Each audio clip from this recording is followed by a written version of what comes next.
a general one, and it's always interesting to see how people approach it. How would you describe the present state of the world? I would never refer to it as the world first. The present state of the world, that's a kind of spell cast in our imagination to make it a single something, you know. Fortunately, there's 1,000 states of the world, and most of them are not nearly in the grim state that our corner is. So that's good.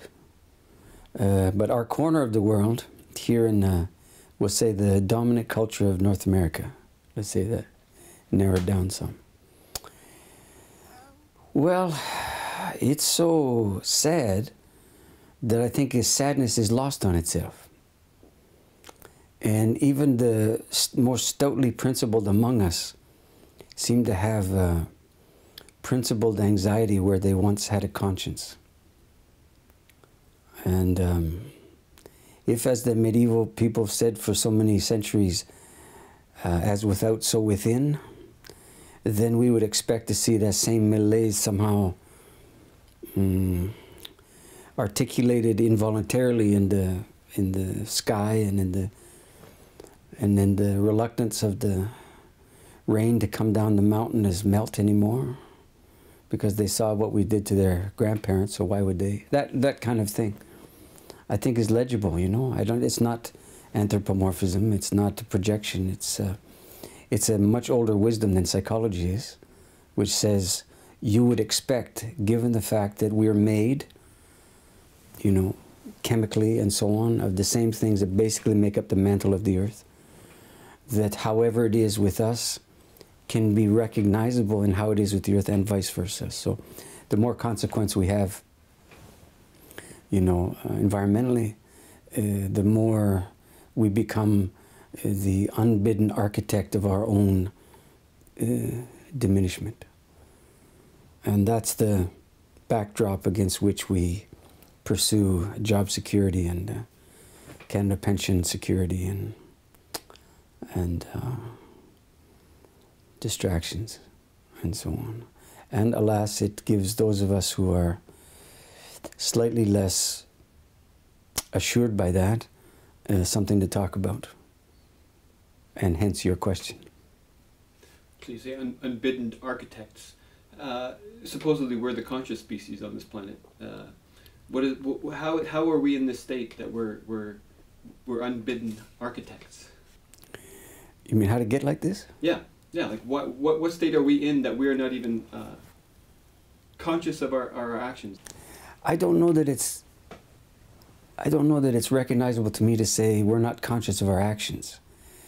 Of course, there's a degree of alertness. There's not complete obdurate stupidity, you know. I mean, and you know, information-wise, we got to be the most hip and adroit people that have ever been.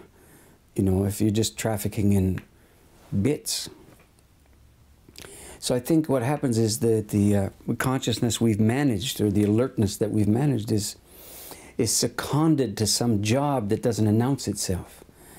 And the job is, how do you maintain a human-centered universe and take on things, which is our cultural inheritance, you know, from the Enlightenment, and then subsequently from the beginnings of the whole Judeo-Christian thrust.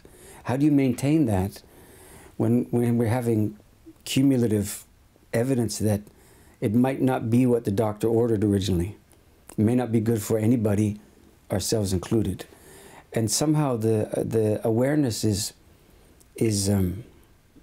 drawn up into that other project. Awareness for its own sake, it doesn't work, you know. It's like an army looking for something to do, some war to fight. So it's employed, and alas, it seems to me to be employed in a combination of maintaining and coping with anxiety at the same time. Of course, maintaining it unawares, yeah. But that's the tension of a human-centered universe, that there'll always be, the root condition is anxiety, because our humanity is unto itself. It has its own legitimacy. But humanity in other corners of the world today, and certainly historically, even ancestrally for people who look like me, the humanity was one of the incarnations of the maker's idea of a good time, you could say. Wasn't there for the sake of it being there, but it had a deep purposefulness in the greater architecture. And unfortunately, we've lived through some pretty bad stories that say that the whole architecture is basically there as an iteration of our presence on the scene, what we need, and the rest. Yeah. In other words, it's a kind of, our awareness can be elicited into a program of amnesia, strangely enough. That it hasn't always been this way, that it doesn't have to be this way, that there are times and places, this moment, that are not this way. And that's one of the most forgettable consequences of watching the news. I don't do that, but I see what it does to people who do watch the news or watch their social justice documentaries, you know. And it's a devastating experience. If you're feeding on a diet of mayhem, and that's what your awareness is drawn up into. I'm not saying it ain't there, but what are you to do with the nightly news that reminds you of how many died in this, and you know how many earthquakes there were here, and how many icebergs are splitting off there, and you see, it's just become principled anxiety. You're upset because that's your obligation. You know, you feel vaguely demented because that's a sign that you're getting it. And how do you live that keeps an awful lot of psychotherapists in business. So are we innately conflicted? Is that part of our evolutionary process? I'm not persuaded by the idea of evolution, to be honest. If evolution somehow implies greater and greater alacrity, adroitness to your time, I don't think we're the best examples that's an idea that makes sense. But you might have to repeat your question. Well, is human awareness refining itself? In other words, is this whole conflict that we seem to be dragging our species through, is that part of our process? Do we need conflict to become more conscious?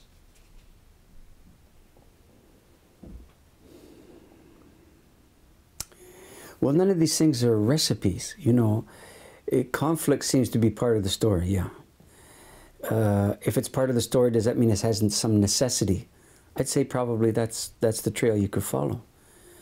But is the necessity to evolve, is that why, you know, no, I don't think so, no. I mean, conflict can be such a entrenchment into things that can probably had their time some time ago, that there's no redemption that derives from conflict, be it between people or necessarily within somebody. Maybe you could say that devastation, which to my mind is an angelic function. I mean, if you look at the etymology of the word angel, and nothing to do with these guys, you know, benign, definitely not benign. No, angel, in its old understanding, is a messenger, you could say, or bringer of a certain consequence that wasn't bargained for.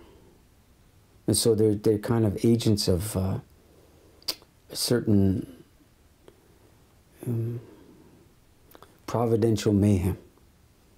And if that's what you mean by conflict, or if that's an element, you could say, of it, then I think it's recognizable as part of the architecture. If it's part of the architecture, it has the burden of redemption is in there somewhere. It has to be taken up, though. Nothing inevitable about any of these things. Give you a chance to wonder, you know, in my way of saying it, look, has it always been this way? That's not a recipe for progress vision, to say, has it always been this way? That question in our time is in many ways a revolutionary, an unthinkable thought, unauthorized thought, because the spell is, you know, whenever you have deep anxiety, which I think is the condition now, the anxiety, as I said earlier, seems responsible. seems like you get it. And that means all people that have got it, you know, have always had this anxiety, and that would be how you could trace it, you know. Well, you can get to Nietzsche fairly quickly by thinking that way. But you find people who are living deeply with the capacity to be at home, how and where they are.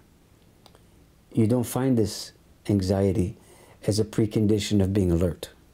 You don't find this conflict as a sign that you're here among us.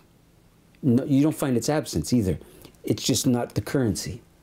The currency wouldn't be adversarial. The currency would be relational. Kind of a different thing. The English language is predicated fundamentally on a language that's traffics in essence, which revolves around our notorious use of this verb to be. So I can ask you, so who are you? And generally speaking, you can answer in an atomic and isolated fashion. I am this, I've done that, I am inhabited by thus and so, and I've achieved these things, and this is how I see. And English lends itself to that poverty and that spell casting, that all things could be understood essentially. But there are other languages that have no such syntactical quality, and the only way you can inquire about what we would mean by the essence of a person is to inquire about all around them, which together become who that person is. So you'd never inquire about the person, but all about their relations, be they human and otherwise. There's no conflict inherent in that. There's no tension, no trauma necessarily, and nothing has to go haywire for any of that to show up. But the idea of a relational identity panics North Americans, because my true inner self isn't suddenly up for grabs as even existing at all. Never mind occupying the throne of our conscience the way it tends to do these days. So, for example, I run a school. I ask people to commit to a certain number of sessions at the school, largely because the school is an embodied yearning or a longing for the possibility of village-mindedness in a time that doesn't know it. And if people make the commitment not in a nominal fashion, and I think they probably mean it when they say it. And by the time I get to the fourth session, I might have 3/5 of the people I started with. And those other 2/5, it's not that their circumstances changed and all the rest. It's because the template they use for commitment for community or village-mindedness is the template of how's it working for me right now. That's conflict buried in that scenario, in that understanding that the whole question is this serving my essence? Is this serving myself, my purposes and all that? It's not exactly selfish. It's the idea that the self is the fundament, and all the villages are as accumulations of these selves. And other languages whisper otherwise, that there is no self in an initiated village. What you have is people's lived relationship with other humans, with everything in the world that's not human, and for want of a better word for now, with all things unseen. And that lived relationship in those three milieus add up to, in our language, who you might be. Again, no inherent conflict, so nothing to resolve. But just you live inhabited by the mysteries, not trying to resolve them, so you can get on to the more important task, whatever that might be. So is that state a state you arrive at? Or is that a state that you're saying, have you met many people that are naturally in that state, or they had to arrive at that state? The word naturally is kind of leads you off the scent of it, I think. First of all, they use naturally to sell you toilet paper today, so it's not maybe the best word to use anymore. But the implication is that you can be born like that. You don't have to do anything to get there. That's kind of in the realm of nat, or left undisturbed in your pristine primordial condition, this is what you got. Well, the people who live, let's say, tribally against all the odds still now, don't believe that for a second. I'm generalizing just to say something. They have all manner of ceremonial events, part of which is to calculate how to achieve this very thing. So their understanding is nobody born that way. No matter what your skin color is, or no, this has to be crafted. And you don't craft it unto yourself by making your career choices. But this crafting of your humanity is inflicted upon you at the proper conclusion of your childhood, to take the obvious puberty example. So you can see right in there, there's a conviction, there's an understanding about what it takes to be human, which doesn't include natural or inevitable. It has to be crafted. So then being human in a setting like that is an immense achievement. Not one time, you got it forever, but it has to be re-achieved according to the status you have in the community, according to the stage you are in your life, according to the circumstances that are coming in from outside, that reassign what the fundamental jobs are right now for various people in a situation like that. If you use, for example, the Amazon, there was a time when, let's say, that chieftainship accrued to people with a certain characteristic because the times might have been essentially pacific, peaceful, yeah, and so their principal achievement would be alertness around hunting, let's just say. And then, you know, the rubber tree tappers come in. It's a different assignment. And you might be good at hunting peccaries, but this is a whole other thing. And it's off the chart. So we had to develop a different understanding of what constitutes a leadership. And there's a lot of alacrity that's involved in pulling that off. And we ossify, we concretize our understanding of identity. We vote for some dude and he's just there no matter what happens. And you voted for him based on a presentation that's purely manufactured, of course. And it's generic. It's not rooted in any particular time. They might even say a man for his time. Nobody articulates what the time is or what it requires, because instantly that guy would be disqualified. See? So what a trance it is. So better, I think, that we renovate our understanding of what's natural to mean highly able to respond, which is what responsible should really be understood as, it seems to me. And then you realize if any achievement that's human is not inevitable, we hold it up to hopefully very high esteem, and it becomes something that people can find a way to live towards as a striving for themselves. Not as a basic achievement for all. Now let's see if you can make it turn $1. What do people need to use as the basis for that understanding of how they approach the moment? You were just suggesting that that many of the people that come to your school have a deep sense of anxiety, that they're obviously looking for a way to find something a little more fluid. What do they need to do? Obviously they've taken the first step, that they recognize they're in a bit of turmoil, inner turmoil, and they're not happy with something. I guess that's the first thing that people notice about themselves. Well, unhappiness is useful. Yeah, unhappiness is useful as long as you're not trying to get rid of it to acquire a pre-morbid or pre-onset, quote, happiness. You know, it's not like your happiness is disturbed by crazy shit and then you work it out and then you're happy again. You know. But anyway, I did interrupt. Well, that's kind of like what you were saying earlier, though. People want something that's static, that once it's done forever. And you're saying that to be in motion, to be fluid with the fact that tomorrow is a totally different day and their circumstances are totally different, you need to be fluid with that moment.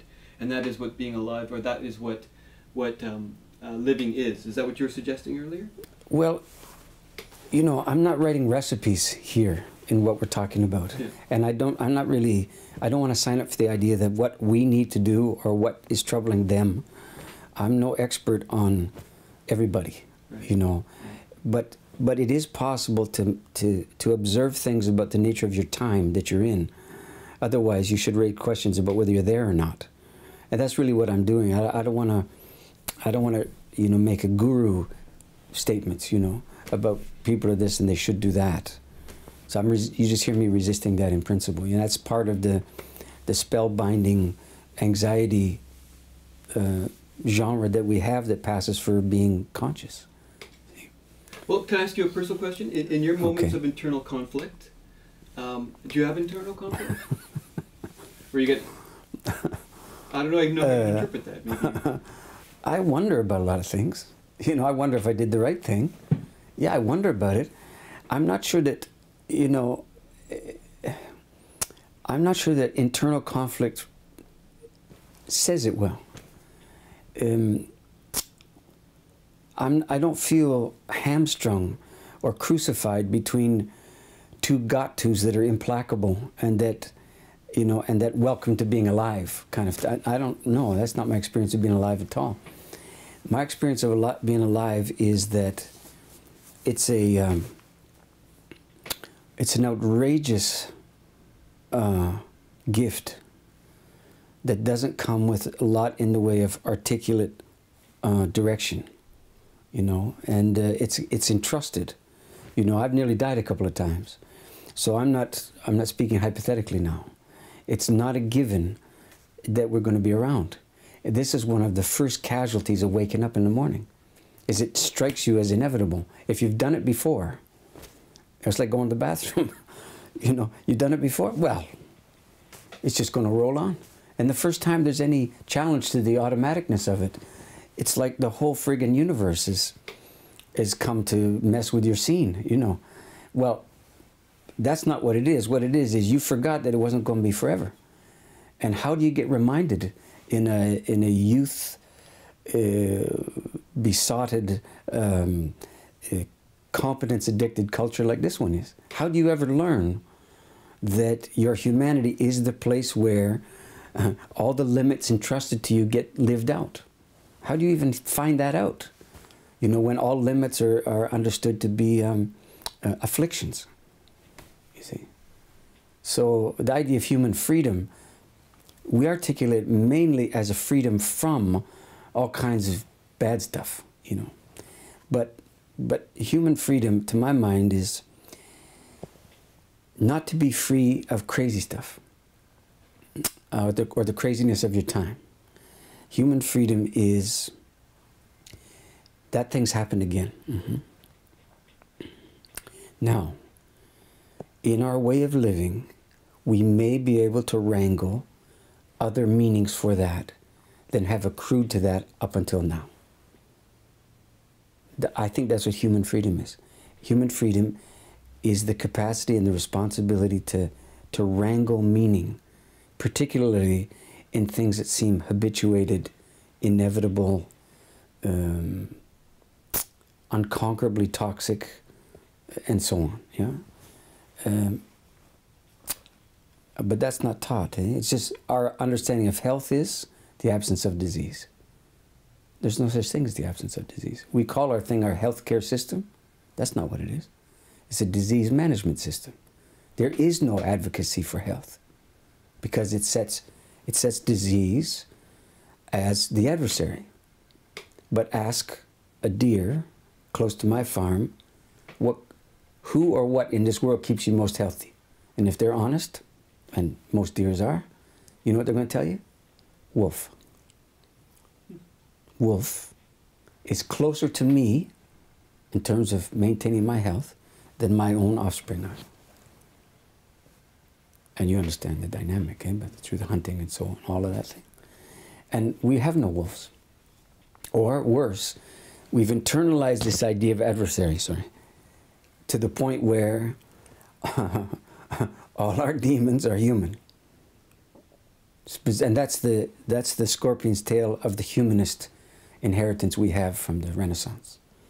That when the universe is emptied of demons and satans and adversaries, you don't experience adversity any less. So how do you count? What's the story you begin to tell yourself?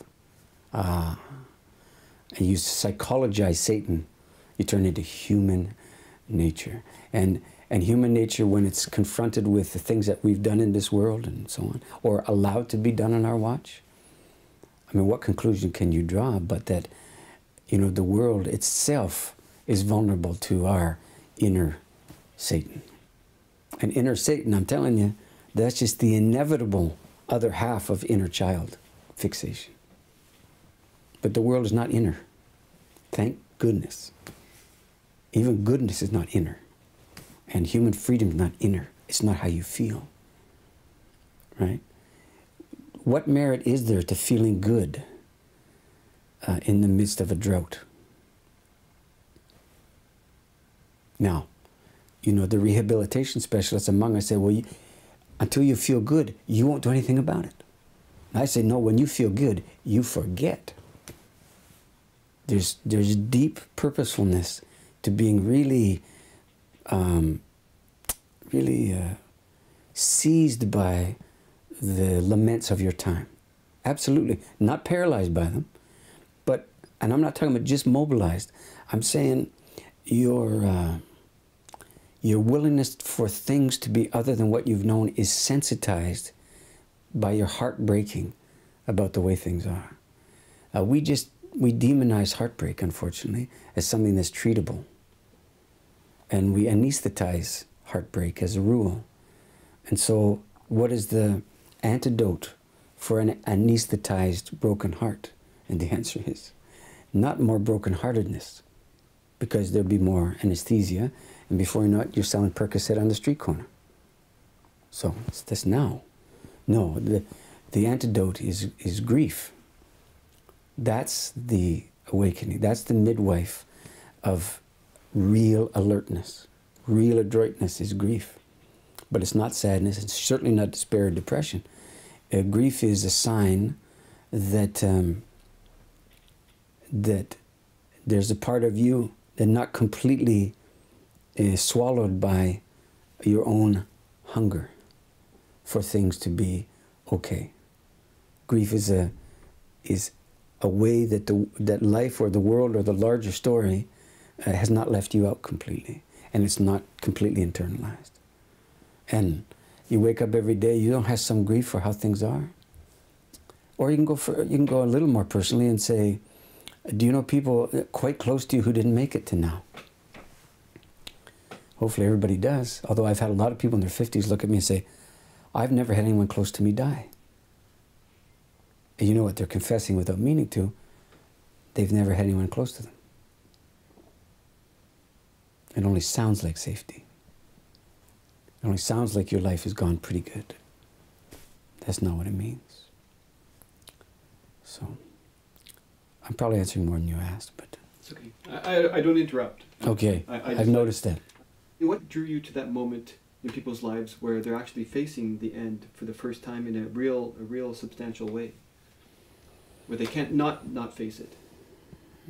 That must be the most powerful moment in a person's life, I would imagine. Yeah, let's take the last thing you said first. It's impossible for them not to face it. No. If it were impossible for people not to face it, there's no such thing as the job I had. Because people would inevitably do it.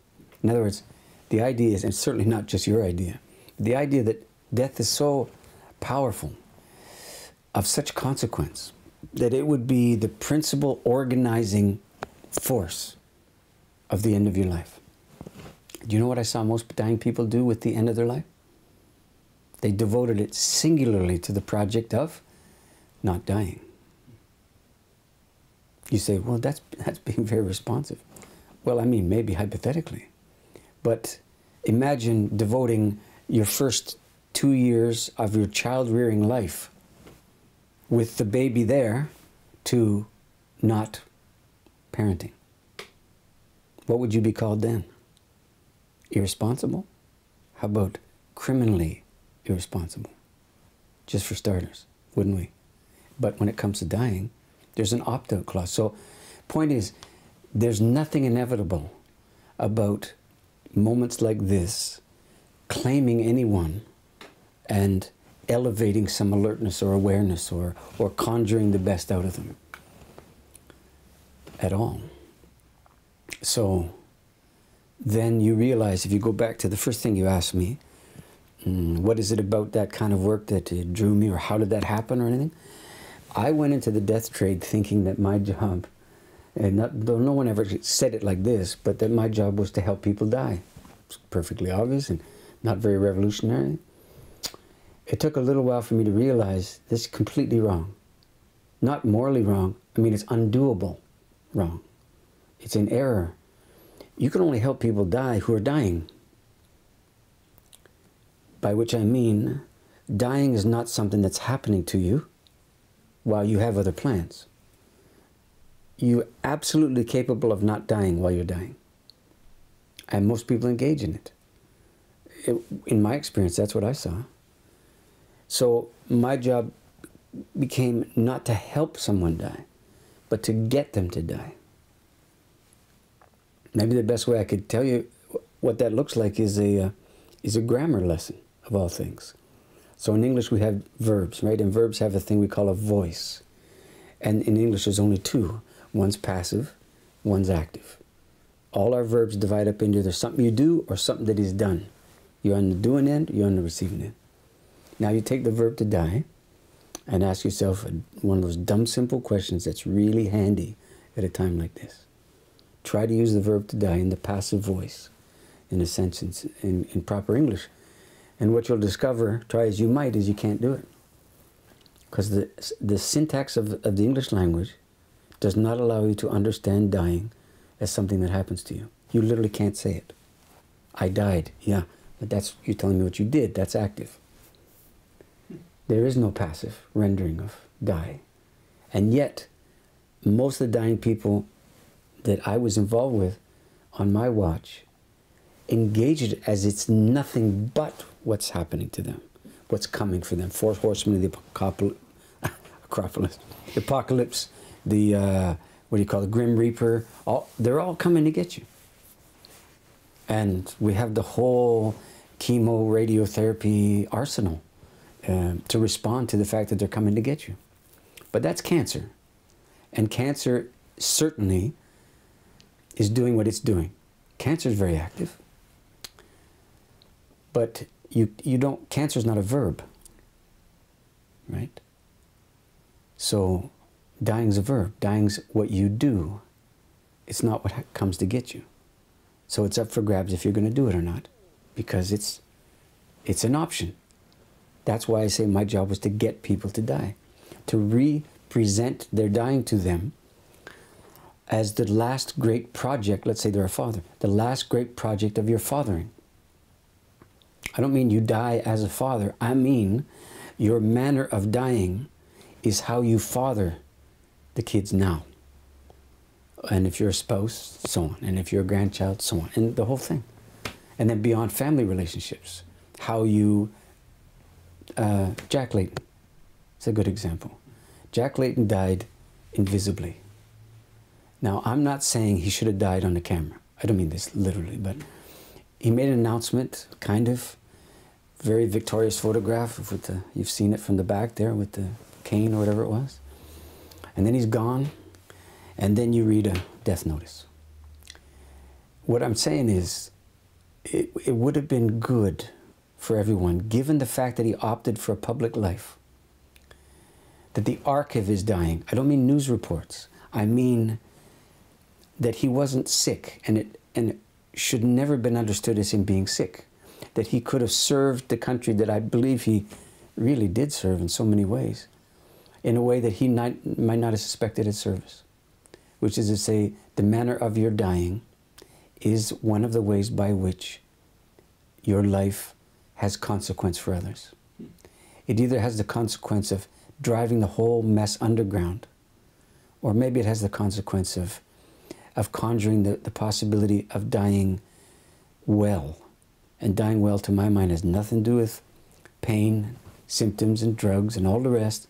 It has to do with whether your dying is small or big, whether it's private, and the wagons have been circled, and family and immediate friends only, or whether it's a messy and unbridled affair that almost involuntarily conjures something approximating a village, because everybody's not okay, and that's what it can be.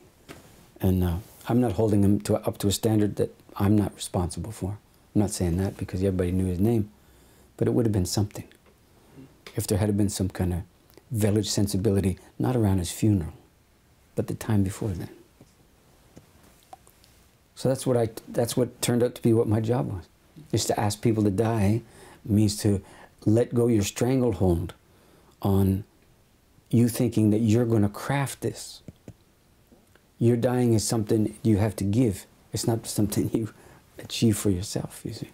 But this is, needless to say, somewhat of an uncommon take on things now. Mm-hmm. How successful were you at getting people, or encouraging people to approach it from that way? So successful, I was fired. By which I mean, nobody ever asked me to do that job. Not the employers, not the co-conspirators, my peers in the job, certainly not the patients or their families. Nobody asked me to do what I'm just telling you now. Nobody sat there and thought, hey, that's a good idea. I'll experiment with my death, see if you're right or not. Or anything of the kind. No. The conspiracy was so thorough to keep dying private, small, inward looking, and the rest, that the only way I was able to pull anything off for a couple of years, I was the beneficiary of benign neglect in the medical system. Nobody quite figured it out. And I wasn't doing this to announce it. By the way, if you're looking for trouble, come and get me. No, I wasn't being secretive. I'm making it sound like I knew what I was doing at every step. I had to find out what wasn't working, what was a kind of insanity masquerading as compassion. These things aren't announced. They don't come with a label, you know. You see them 4 or 5 times. You have to have the capacity to be troubled by what everybody else longs for any of this to show up, you see. And then you realize it becomes a self-appointed task to see it differently and to plead for a kind of sanity that's unrecognizable to comfort-seeking people. You see. So who thanks you for this? Nobody. So you ride a different rail. And in my case, it wasn't what do these people want me to do with them? It's what do they deserve in this moment? That became my compass. What do they deserve that they won't ask for? Not how can I get recognized as being helpful? And so all the time, you know, we show this film Griefwalker all over the world.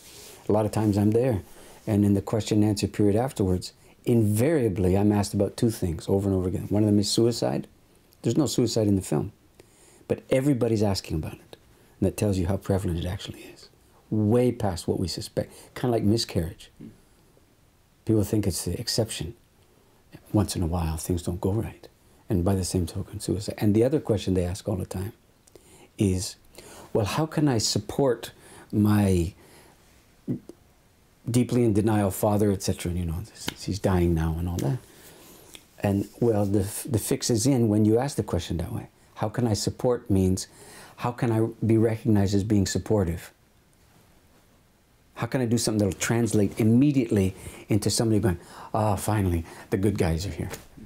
The answer is, the only way you can do that is to be co-opted into the Plan B brigade. We can do this, we can do that. We'll spend 3 minutes talking about what we can't fix, and we'll spend 27 minutes talking about all the stuff we can do about what we can't fix. That's palliative care in a nutshell. Well, you can easily be drawn into that. Why? Because it's hard enough to die as it is. Because you don't want to rub somebody's face in it. Because compassion has only one note to sing, and that is to be supportive in the dying person's self-appointed project to not die. Well, what does being comforting or being supportive look like now? The answer is you got to opt out of it. So you got to risk it all. Or another way of saying it is, it's the mark of true friendship to be willing to do this. But uncommon kind, alas. So when I say friend, I don't mean how people feel about each other, which even in the best friendships, of course it goes like this, as it properly should, you know. It has its seasons and weather and so on. No, friendship is the capacity to reorient your vision so that you're both seeing if you can see something like the same thing at the same time. And one of the, not tests, one of the deep incarnations of friendship is your willingness to risk the friendship itself. Not for the sake of your opinion. No, for the sake of your friend. You see? So you act in a deeply friendly fashion, and in so doing lose your friend. It can happen. A lot of people can testify to that happening. And I'm saying to you, this is a radical understanding of friendship, that the friendship itself doesn't survive. But the friend, not as your friend, but there's something about that person that's actually ennobled by your willingness to risk the friendship for their sake. It sounds vaguely religious, and probably it is. So that's what you have to do. You befriend the people in that circumstance rather than comfort them.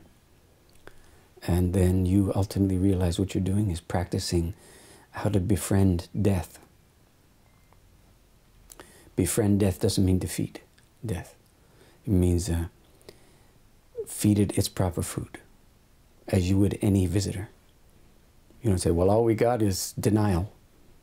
Say, well, actually, the fridge is kind of full, as it happens. And let me figure out what you guys eat, where you come from. And death has a certain appetite, and it's not destruction. You know, it's timeliness. It's a certain sense of recognizing that you're in this is the moment. And you were wondering where in the arc of your life you are. And so I have the answer. It's called the end. You know, it's not the whole story, but I'm just here for that kind of thing. That's what I did. So how do you do that? If somebody's facing that moment and they're fighting it and they're just thinking, how can I get out of this?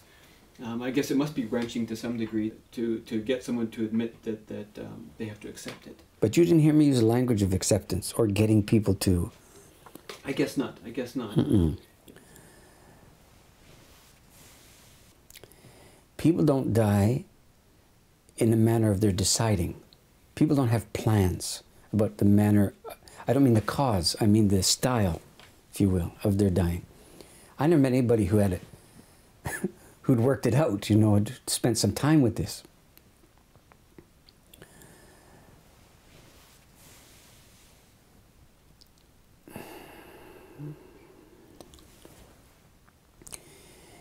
People's manner of dying is by default in a culture like this one. When you run out of all the other cool stuff that you had in mind, it's like collapse. That's not dying, that's defeat. They're not the same thing. Defeat of that magnitude, that's not inevitable unless it includes living forever. I mean, I just wrote a book. Part of it, in one of the dedications at the front, it's intended for, particularly for people who fail to live forever. I mean, I explicitly say that. It is not just a wordplay. It's the invitation to consider, is that how you've been proceeding? Like, it could happen if you just eat enough broccoli and bran and think good thoughts and stay out of traffic, and then what? Then you die some other way, that's what. You know, you achieved all this enlightenment so that you could...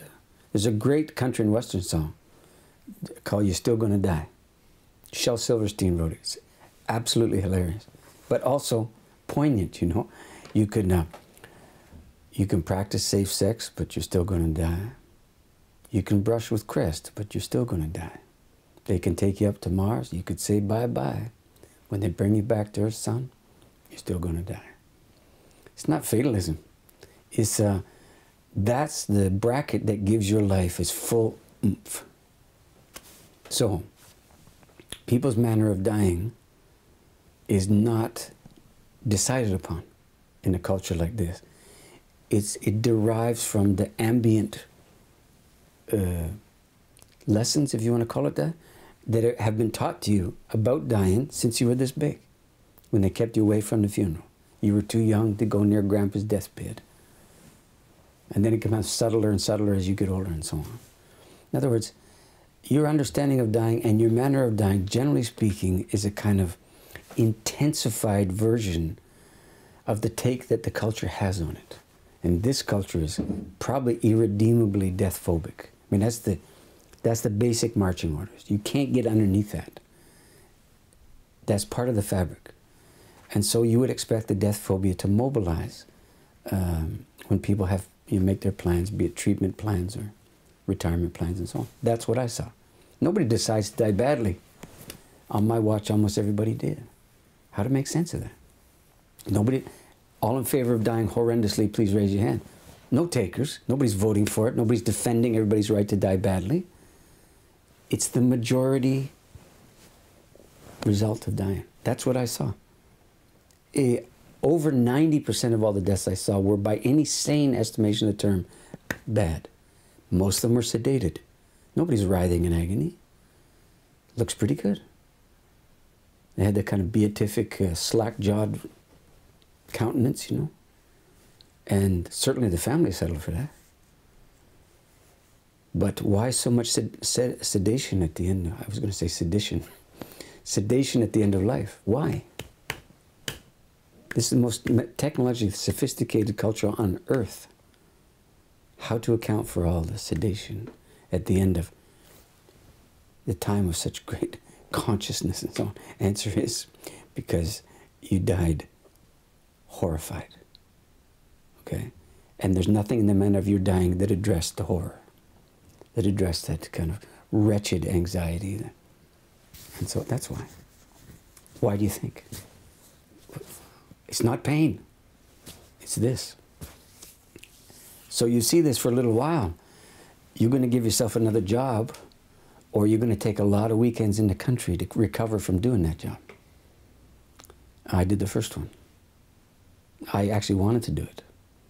So I did it in a way I could believe in, and that was to subvert and sometimes ridicule and overturn and make a revolution about that death phobia. That's what I did. And yeah, you got to do it at people's deathbeds with dying people. It's not an experiment. I wasn't trying to get them to do anything. Let's put it another way.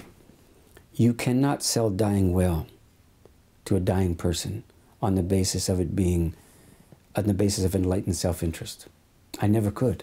You can't look at a dying person. Look, it'd be good for you to die differently than you're doing. No, you don't understand. Dying by definition ain't good for me. So, you see, there's no pitch. There's just a pitch down on, you know, Main Street that says, how can you raise money for cancer care? Answer is, we're going to fix it. We're not raising money for cancer care so we can help you die good. Try to raise money on that basis. It's never going to happen. But we can end cancer in our lifetime? Shit, yeah, where do I sign?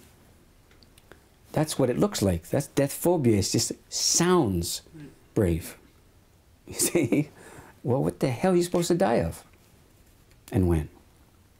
So, you have to appoint yourself, you see? And you, yeah, you're doing it for their sake. Of course you are. But the other half of the story is, you got children in the world. I happen to have two, thankfully. They're still alive and made it to their late 20s. And hopefully beyond. If things work out, I won't be there when they die. And I tell you, that fills me with a certain dread because of what I've seen. So then how do you make your move? Based on you got children, maybe grandchildren in the world, you're never going to be there for their death. Hopefully, you never put them in the ground. They put you in the ground. But you've seen what I've seen about what's very likely to await them when it's their turn. And it's only getting more so. What I'm describing to you is cumulatively accelerating. You have to make your move now. You're not going to be there as a counterbalance to the lunacy of their time. So you have to do something about the lunacy of the time. You can't defend them from it. You can't build a cocoon. Okay? Then you become involuntarily some kind of spiritual activist. You don't even mean to, but for the sake of, at least of your own kin. But I was with so many other people's kin that I can't keep it small and say, as long as my kids die well, then who cares? Because they can't. They can only die well when dying well becomes the democratic reality, not the particular accomplishment of 2 or 3 people, because that's the end of the village. We're back into what I was describing, you see.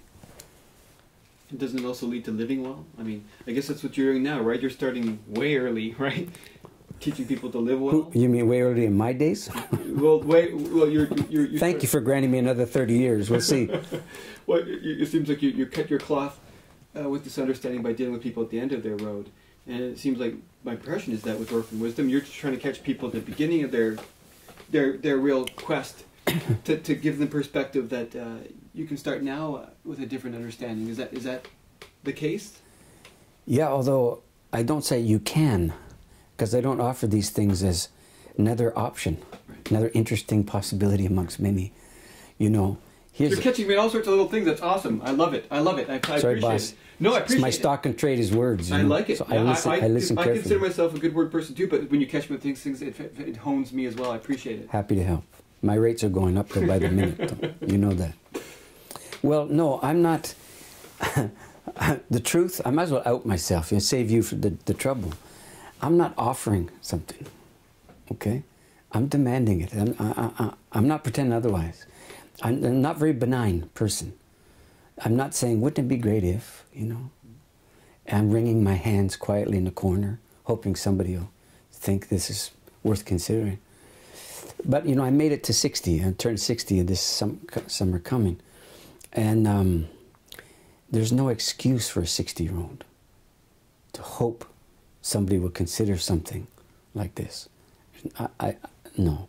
So I mean, the subtitle of the book I just finished writing is called A Manifesto for Sanity in the Ending of Days. You don't call it a manifesto because you're suggesting something. See, I chose the word very deliberately. So it's not a blueprint. Manifesto means now, and we've tried everything else, really and truly. And the mayhem is cumulative. And it says something like there's no more auspicious afternoon or providential night for this. I've seen what it looks like, you know. All I am is a faithful witness to what I saw. That's what you're hearing. You're not hearing one opinion from me about anything. No. I simply saw too much death. The degree of death I saw accrues mostly to people in combat. No coincidence. Nobody should see as much death in their lifetime as I did. And I don't see nearly the kind of deaths that frontline hospital people tend to see. So this is a kind of burdensome privilege to have seen all these things. And you have to act on both of those. It's a hellish burden to glimpse what I've seen, that sedated, anesthetized demise that we mistake for a good death.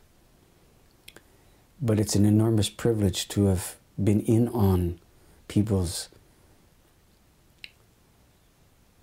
lunge towards some kind of sanity that they've never actually seen. I mean, nobody went to their death thinking, this is great. It's pretty good. There was always a degree of, does it have to be? But never having seen otherwise, and surrounded by the technological cocoon, I mean, your imagination fails you. And then, of course, you're getting tired and the drugs are in you and all the rest. So then you have to, as the person who's not happens to be drugged right now, and more or less at the optimum of your particular powers or capability, you have to act on it, you see. You can't hold it back, so I never did. And there's no job security in it. In fact, it's a guarantee. It'll be otherwise. Then you get an opportunity to make a school. It's not a school for how to die good, as you pointed out very well. The school is an articulation of the spells and the anesthesia that we began talking about when we first sat down. You've got to articulate how crazy your time is before there's the beginnings of some sense of how things might be done otherwise. Or as you say, living well, which to my mind is the same thing. So the school is a spell-breaking proposition. And so it would appear to be very destructive. But you don't call the spring melt destructive. That's what I'm hoping it can become. It thaws what never should have become solid in the first place. Not demonizing anything, just allowing it to reacquire its fluid. Even the craziest shit in the world is fluid. You give it half a chance. It's here today, and then you think of something else, and you don't have to do it the way your grandparents did it in that sense. But the way your great-grandparents did it, maybe. Or like I read in that Mother Jones magazine sometime, somebody was describing food, and they say, you know, organic, whole grain, natural. There's 8 or 10 other adjectives. Food, or as your grandparents called it, food.